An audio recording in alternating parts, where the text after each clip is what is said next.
Hey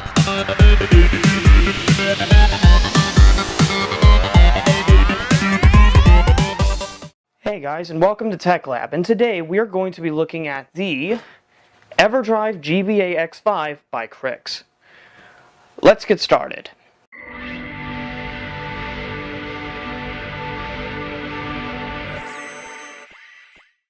So, welcome to Tech Lab, the show where we talk about anything and everything tech-centric. Today's video we'll be looking at the Everdrive GBA X5 by Crix. The Everdrive is a ROM loader that can play Game Boy Advance ROMs. Game Boy and Game Boy Color ROMs most likely won't work on this card due to the structure of the hardware. That, and I don't believe this thing's built with backwards compatibility. The design of the ROM loader is interesting, to say the least.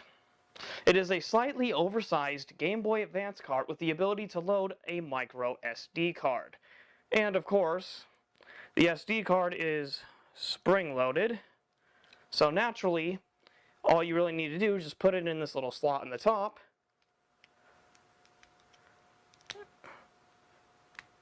and voila. That being said, you could fit the entire Game Boy Advance library on a little SD card for this, and basically have an entire library to play on the go. Now, the neat thing about this, aside from the fact that you can play ROMs, is the other fact that you will find yourself playing ROM hacks on this, because let's be honest, who hasn't wanted to play things like Chaos Black and on a physical hardware like this? And speaking of the physical hardware, this flash card is compatible with the Game Boy Advance family. This is basically the Game Boy Advance, the Game Boy Advance SP, the Game Boy Micro, the Game Boy Player for Nintendo GameCube, and the early model Nintendo DS with Game Boy backwards compatibility. Now, I'm sure there are third-party options out there that you will find that you may have lying around for the GameCube, because sometimes the Game Boy Player can be a little expensive, but it would work either way. So, to move on, let's go ahead and take a look at the menu, and for this, I'll be enlisting the Game Boy Player. Let's take a quick look at the menu.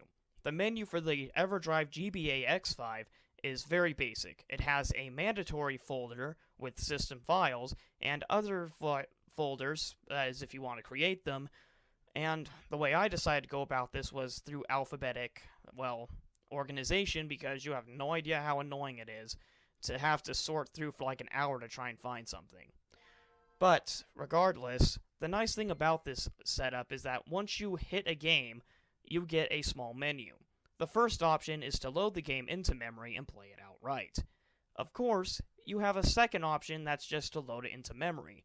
This is in case you don't have time to be playing with it, and instead, you can actually turn it off and turn it on at a later point, and because of that, well, you can just press start and the game will load up, which is really nice, by the way. It saves a lot of time to do it that way. Of course, this plays as if it was on actual hardware, so you may find yourself in a situation where you want to watch Game Boy Advance video on the GameCube Game Boy Player.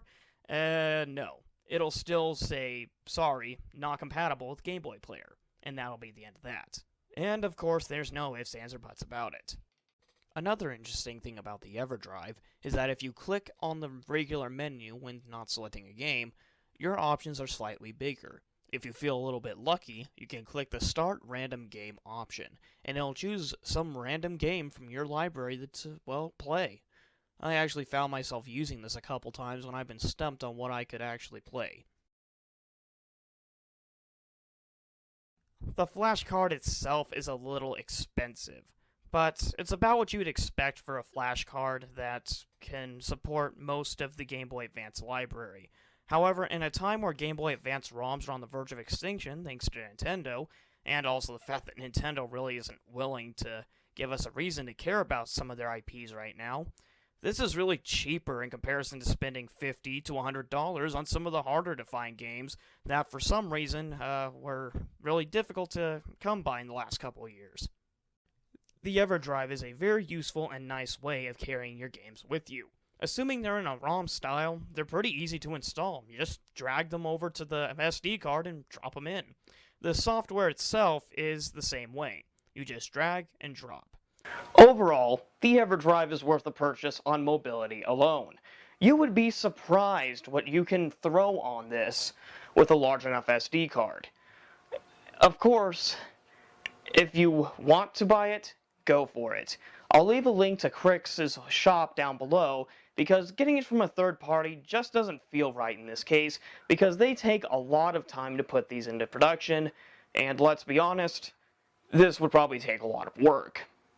So feel free to check out his website for yourself. It also has NES, SNES, and N64 ROM cards, along with a ROM card for the TurboGrafx, Sega Genesis, and of course the Sega Master System.